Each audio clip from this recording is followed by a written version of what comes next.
We remain steadfast in our commitment in delivering local news that matters, stories that inspire, enriching the lives of Filipinos in Mindanao, in the Philippines and across the globe. This is your GMA Regional TV, kapuso ng bawat Pilipino.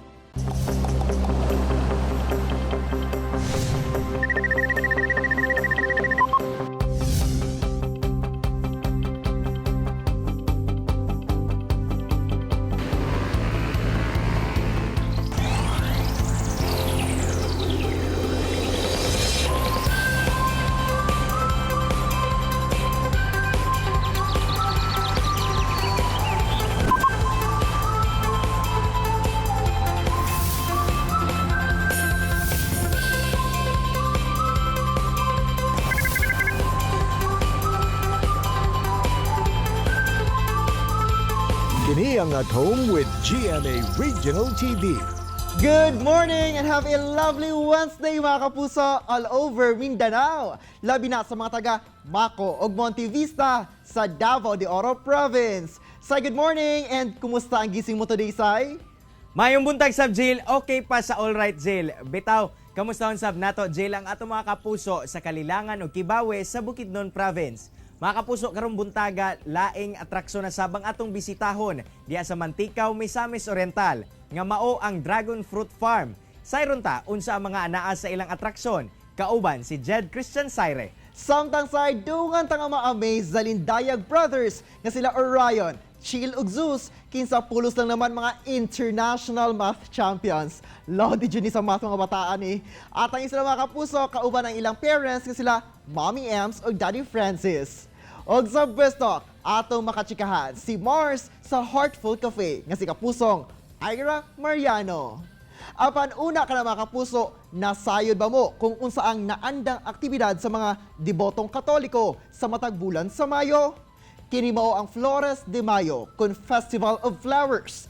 Ang Flores de Mayo usa ka selebrasyon nga ginasaulog sa mga Katoliko alang sa mga bata agig pagpasalamat kang Mama Mary sa mga grasya nga nadawat. Usasab sa mga highlights sa mong selebrasyon mao ang Santa Cruzan, usa kini ka kasaulugan alang sa pagselebrar sa pagkakita sa tinuod nga krus ni Jesus sa Jerusalem kaniadto.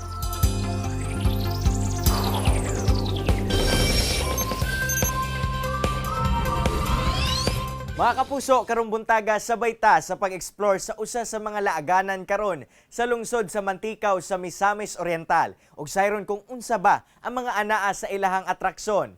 Atong makauban si Sir Jed Christian Saire gikan sa Dragon Fruit Farm. Sir Jed, bayong buntag kanimo og dayon sa At Home with GMA Regional TV. Kamusta ka karon? Okay ra gyud kaayo Cyril og may buntag sab ilabi na sa atong mga kapusong Mindanawan. Sir Jed, kano sa ba nagsugod kining Dragon Fruit Farm ninyo dinha sa Mantikaw ug unsa pod ang storya likod niini? Nagsugod yun na ang farm 3 years ago na. Pero naka-decide ang pamilya nga mag-open sila ng mga attractions, mag-offer sila sa mga bisita. Bago lang yun kayo ta nag-abri, nagsugod ta adtong May 8 karon nga tuig 2021. So ang Dragon Fruit Farm, 6 hectares na siya nga farm. O kung asa pwede mo makabisita, makalaag, maka-observe sa unsaon pagtanom sa dragon fruit. Kay gusto kaayo sa akong amahan nga usa ka agriculturist nga iyang ma-showcase ang mga posibilidad ilabi na nga karong panahon sa pandemic na basin na atoy gusto nga mag-farm, magpuyo dito sa ilang mga lagyo nga yuta nga palayo lugar sa urbanisasyon, palayo sa mga urban areas nga napud sila kalingawan. Siyempre sir, alang sa mga buot mulaag diya sa inyong lugar, unsa pod ba ang mamahimo nga ma-explore o mga atraksyon nga makita diya sa inyong farm?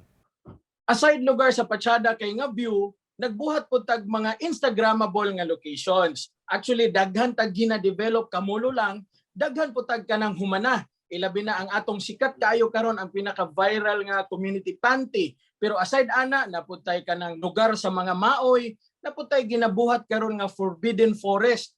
Naputay giingon nga salag kung asa mo maka-take og pictures, maka-change sa inyong profile, ug usab ang atong view deck.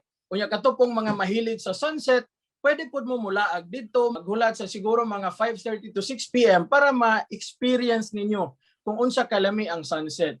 Unya katong sa atong mga igsuon nga giigang na diri sa ubos, pwede mo mosaka. Kay kabalo ko nga panahon sa pandemya, challenge na ilabi na sa atong misamis nun nga moadto pag Bukidnon, moadto pag Tagaytay o Baguio. So mo nang nag-offer ta kay dili malimod og likod nato malilong nga ang climate na ay chance nga makasukol sa kabugnaw sa atong mga sikat lugar nga laaganan nga naandan. Sir, viral na karon no sa social media imong nahisgutan kining ginatawag nga community panty. Unsa ba sir ang ideya likod niini? Ang story behind ana is kabalo man ta karon nga sikat na kang gitawag nato nga community pantry. Siguro gagumikan ko na sa kanang mga hunahuna nato nga medyo anang hunahuna ba nga medyo biklonon gamay. Nakauna-una lugar mi nga magbutang mig community pantry. Murag matagaan na mo sila kalipay ba labi na karon nga guol kay mga tao tungod sa mga challenges nga atong gatubangon karon, makabisita ka dito. Simple lang kay siya nga idea. Apan kung imo siyang makita kanang makahatag gyud siya kahimuot sa imong kaugalingon. Actually pwede gyud mo makadonate, pwede mo makahatag kung gusto mo magbitay dito, kung gusto mo mukuha, basta haom lang sa inyong sukod. Ang amo lang yung hangyo nga kung naa may mobilin og panty dito, kaloy isad mi, labhi po daan o kayo na lang pughatag atong nay mga buslot. Sir, gawas ana no, unsa pud ba ang kasagara feedback sa mga tao sa mga atraksyon ninyo diha sa inyong farm? Ang kasagara gyud lugar sa atong mga bisita, ang ilag yung gina-share sa amo pagkahuman, aside lugar, kay una, matagaan na to silag chance nga murag indirectly maka-exercise sila, makalaag-laag, maka-enjoy sila presko nga hangin, ga-offer po tag kanang fresh nga dragon fruit, kanang namang gutay gitawag nga scheme nga pick and pay. Kung asa ikaw mismo ang manguha mag-ibot sa dragon fruit gikan sa punuan, unya undeniably ang atong dragon fruit aside sa maayog gyud siya nga variety, ang nakatsada po dito is barato ra kaayo kung dito ninyo siya paliton. Gawas sa mga prutas sir no, unsa pa ba ang mga produkto nga pwedeng makuha diha sa inyong lugar? Ang products nato is also a tourism destination. Aside lugar sa fresh nga dragon fruit, naputay gitawag nga dragon fruit ice cream. Kung asa made from fresh ingredients gyud siya, unya naputay gitawag nga dragon fruit wine. Ug aside pod ana, naputay giingon nga native coffee nga made siya of corn with lemongrass and malunggay. Sir, syempre nagapadayon pa ang pandemya sa COVID-19 diri sa atong rehiyon ingon man sa tibuok nasod. Kamusta pud ba ang atong pagpatuman sa health protocols sulod sa ato ang farm? Aside lugar sa pag-care sa environment mo nang naaputay mga gitawag nato mga unsa katong gasegregatag mga basura, ang sa health protocols gyud naatay mga protocol officers nga gasuroy-suroy gapahimangno kanunay sa atong mga bisita nga atog yung tumanon ang mga COVID-19 protocols. Sir, let's invite our kapusong Mindanaoan to explore Manticaw, Misamis Oriental. So katong para sa atong mga igsuon nga gusto mo laag, gusto maka-experience og something different, something new, akong gihangyo na ako kinasingkasing nga kung naamoy time, naamoy higayon, laag na diri sa lungsod sa Manticaw. Daghang salamat sa imong oras nga gihatag sa At Home with GMA Regional TV, Sir Jed, ug amping mo kanunay diya sa Misamis Oriental. So again, daghan po kayong salamat sa Cyril. Chillax lang mga kapuso, mubalik pa ang At Home with GMA Regional TV. Kini ang At Home with GMA Regional TV. Marchikahan kauban si attorney Resi Rizada sa Bestalk. Resi!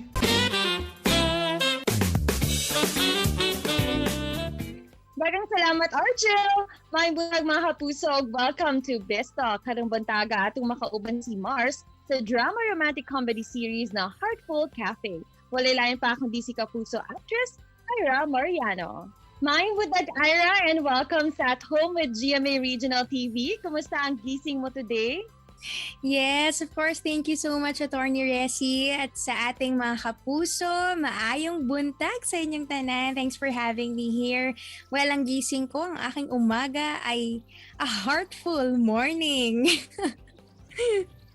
Lalo na, nakikita ka namin ngayon. We're so full of, fun, laughter, and all smiles kami with your presence this morning. Let's talk about this time naman, ang Heartful Cafe, which you've mentioned. Heartful ang morning natin ngayong umaga. Paano mo pinaghahandaan yung character mo for this series? Well, nung umpisa kasi nagkaroon kami ng script reading. Ayan, so meron din kaming acting coach. Inalalayan niya kami sa aming character description kung paano ba si Mars magiging nakakatawa na hindi naman masyadong nakakainis, paano ba siya magiging loud na hindi nga kaiinisan ng viewers natin. And siguro yun nga, isa sa inaral ko is yung comedic timing. Syempre, kailangan tama yung delivery natin para yung punchline talagang pasok sa mga at matawa yung viewers natin. Mag-gets nila kung ano man yung joke. There are times na in a series na yung mga actors, hindi nalalayo sa kanila yung character nila sa isang show. In your case ba, si Mars, may similarities ba kay Ira sa totoong buhay? Pero siguro yung complete opposite talaga, hindi ko kaya yung energy ni Mars. Grabe siya. Kung magiging Mars ako for my life, buong buhay ko, matitanggi. Sobrang taas ng energy niya eh. Yun. Parang feeling ko next question ko saan nanggagaling yung energy ng taas ng energy naman ni Mars. Ay, nako. Bukod sa kape, ano? Yung pinanggalingan ng energy niya. Kasi nakakahawa din talaga yung energy ng aming mga director. Sila talaga ang isa sa mga nagpo-push sa amin bukod sa script na maganda. Kapag sa script kasi binasa mo, medyo iba yung na-imagine mo on how will it parang deliver, paano yung magiging delivery namin. Pero kapag blinok na kami ni Direk, nag-rehearse na kami, binigay sa amin kung ano yung instructions niya na ganito yung gagawin, ay, iba na. From 70% energy napunta sa 150% energy kasi yung director namin ganun din siya. Ina-act out din niya kung paano namin gagawin. Tapos, yun, feeling ko doon talaga nagkakahawaan talaga ng energy. Hindi COVID energy ang hinahawa sa amin. Kaya sana, yun, natatranslate din namin yun sa aming mga viewers at sa camera, natatranslate yung energy na yun at naipapasa namin sa aming viewers. That is Yun. so right. Nako, kaya nga ito, imbitahan natin lahat ng ating mga kapuso all over Mindanao na patuloy na subaybayan ang Heartful Cafe. Yes, of course. Thanks for having me here sa At Home with GMA Regional TV. Maraming salamat po mga kapuso sa Mindanao at sana po patuloy niyo pong suportahan ng Heartful Cafe at hindi lang po kilig ang aming show, may inspire din kayo at syempre kikilig din, matatawa, matatakot. Abangan niyo po yung mga ganyan naming episodes at syempre marami po kaming guests na abangan niyo, mga favorite yung Kapuso Stars. Makita niyo po sila sa aming mga episodes sa mga susunod pong linggo. So sana po abangan niyo po yan. At yun po, see you at the cafe. Thank you very much, Ira. Thank you so much, attorney. And that was Kapuso actress Ira Mariano. Tutok lang mga kapuso kamo balik pa ang At Home with GMA Regional TV. Kini ang At Home with GMA Regional TV.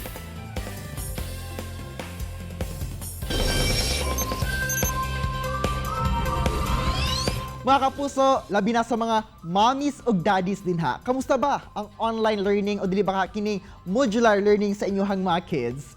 Challenging ba o yakang-yakara nila? Kaya this morning mga kapuso, dungan ta nga ma-inspire o maka-learn tungod kay atong makauban ang multi-awarded International Math Champions. Ang akong favorite subject ang math sa una kay matagting math class na murag manguros jud ko dayon. Bitaw, og dili lang kada mga kapuso, sanglit bida sab sila sa uban pang subjects. Bitaw, atong makauban ang lindayag math brothers nga sila Orion, Sheil and Zeus together with their very supportive Mommy Ems ug Daddy Francis. It's a great morning, Lindayag family, ug welcome sa At Home with GMA Regional TV. Good morning to the whole televiewers of GMA sa Tibuok, Mindanao. And it's a great morning kanakauban mo na mo family. So, parents first kay Mommy Ems, una to istoryahan ang mga achievement sa inyong mga chikting. Gusto po na mo mahibalaan unsa ang mga initial observations ninyo during the toddler stage nila nga nakaingon mo nga intellectually advanced na imuhang mga kids kaysa sa ubang mga bata. So, katong gagmay pa sila, actually wala gid din nag-expect na nga intellectually advanced sila. We treated them as normal kids lang yun. Si Kuya Orion, wala, normal lang yun. Si Kuya Chill, usuki mo kaon. Si Zeus, usuki mo hilak. So we did not choose math for them. Bali, sila yun ang nag-choose sa math. Alright, mommy and daddy, na mention nyo kaganina nga, the kids mismo no ang nagpili sa mathematics. Pero kamo ba pa unsa ninyo na-identify or naila or na-discover ang ilahang talent nga how'd sila sa subject nga math? Si Chill Mangod, from his teacher, katong grade 2 siya, inviting him to attend a training diri sa Davao for international competitions. Si Kuya Orion nagkuha siya exam, qualifying exam to train, and then moto nag-compete na pud siya abroad until nag-grade 12 siya. So right now, gi-hire siya sa MTG, to Math Trainers Guild, to teach students. Katong nag-kinder si Zeus, he was the first kindergarten to be an international competitor sa Davao City. He went to Hong Kong to represent the Philippines for the HKIMO or Hong Kong International Mathematical Olympiad. Karon lang nga school year, si Chill mo abot og 40 ka international competitions. Si Zeus 20 plus yung international competitions karon na school year only. And then ang last niya nga face-to-face competition was in Baguio City. He was champion. So the only perfect scorer in the National Math and Science Quest from kinder to grade 6, siya lang ang perfect scorer. Face-to-face competition. Si Kuya, he got silver medal in Singapore sa IMC, International Mathematics Competition in Singapore. One of the hardest competitions. Wow, galing naman ng Lindayag Brothers, and slow clap para sa inyong achievements. No? Thank you so much for representing the Philippines sa international competition. And mommy and daddy, no, sa mga competitions sa ilang ginaapilan, unsa ba nga support ang inyong ginapakita o unsa pod nga preparations ang inyong ginabuhat before the competition? Una, hands-on jud me sa ilaha. Kami mismo nag-implement sa ilaha sa worksheets. Tapos, siyempre, constant follow-up, tiyaga din. Then, yung face-to-face pa, yan, ako yung naghahatid, sundo sa kanilang trainings. Tapos, aside dyan, pa-follow up mo pa ano nangyari sa training. Si Mrs. siya yung gumagawa ng scheduling. Usually kasi ma-overwhelm, no, sa schoolworks, aside sa contests. Tapos, hindi lang yan, household chores ko sila. Amin. So, may mga kanya-kanya silang gawain sa bahay. Indeed, mommy, the family that works together achieves together, gyud. Correct! And now let's ask the Lindayag Brothers. Unahin natin si Kuya Orion. Kuya, ano bang nasa mathematics? Ba't naging paborito mo ito na subject? Aside from competing, I also enjoy helping people in math because math is hard. Same with Kuya Orion na I also help my friends, classmates ko rin. I also help them in solving. Then I find that ako yung parang second teacher nila. And then Kuya Jill, we have a program right now. Kuya Orion and Kuya Chill are teaching math classes ngayong summer for free. They have been doing this for 3 years now. Tapos open to grade 1 to grade 12 na students. For 3 weeks yan. As in free talaga, walang bayad. So it has been their practice every summer to give back and paying it forward. Ito po yung pasalamat namin sa lahat ng blessings na dumadating sa amin every year. Pero sa inyong tatlo ba, sa Lindayag Brothers, sino ba sa inyo ang sa tingin nyo ang pinakamagaling sa mathematics? Or si mommy at si daddy? Wow.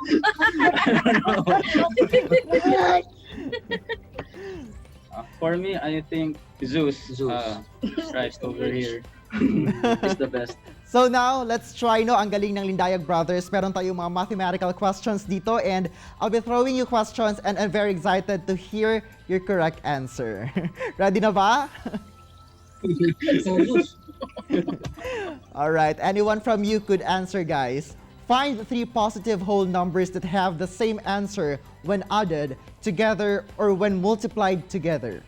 1, 2, 3. Go. 1, 2, and 3. Wow, galing naman. Kahit ako, hindi ko makuha yung sagot agad-agad. Next question. There is a new hotel with 100 rooms. Painter was hired to paint the numbers 1 to 100 on the doors. How many times will painter have to paint the number 8? For a shortcut of that, if you count from 8 to 78, there are 8 8s. from 80 to 89, there are 11 eights. Then you have your final 8, which is 98. So 8 plus 11 plus 1, you get 28. 20.